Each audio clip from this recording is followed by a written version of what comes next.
ஈச்சம்பதி கடலுக்குள்ளே வைகுண்டரும் வாராரு திருமாலும் வைகுண்டராய் அழகுடனே வராரு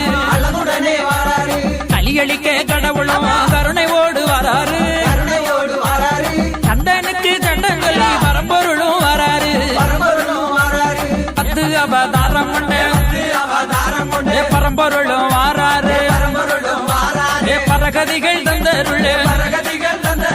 வைகுண்டர் வராரையா கலியனை ஜெயித்து ஐயா அற்புதமா வாராரையா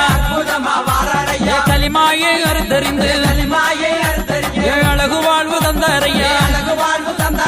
படித்தோர்கள் கேட்டு